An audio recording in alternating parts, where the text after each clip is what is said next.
So the socio-ecological transition is actually a complex transition. It involves really transitions in the social and in the technical, in the ecological systems. And one of the key elements that maybe we can think about, that there is not the transition. They are interlinked transitions which have different velocities, different tipping points, different phases of transition. And that has to be considered if we want to think of it as one process alone. And the way that these subsystems, the social, the technological, and the ecological one, interact with each other changes if we talk at the individual scale, at the scale of a group, at the scale of a nation, or at the scale of the world. The main tool is, from my point of view, is system science, because system science allows you to interlink the different components and look into potential causal relations between the different components. The bachelor level, we already start with system science and environmental assessment as one core course. We also look into sustainability assessment of urban systems, which actually includes the systemic point of view and includes on top of it also normative perspective, systemic perspective, participatory perspectives.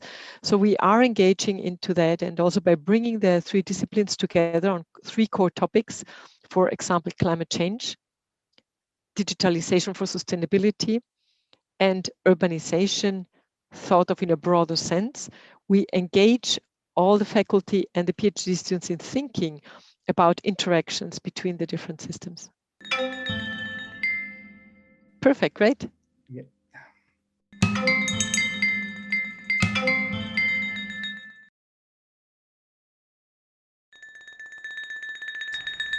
Obviously, that's not for us to judge, but we are quite proud of having been able to put the idea of overshoot into the public mind, particularly with Earth Overshoot Day, the day by which humanity has used as much as Earth can renew in the entire year.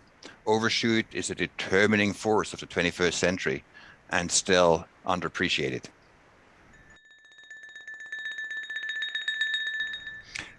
People born after 1985 will still be in the workforce in 2050. And by then, if we want to avoid runaway climate change, we should be totally out of using fossil fuels. So that requires totally new skills. How can we transform our economy that way? So the question is more for the older people who are training these young folks. Are we training them to be ready for that big challenge?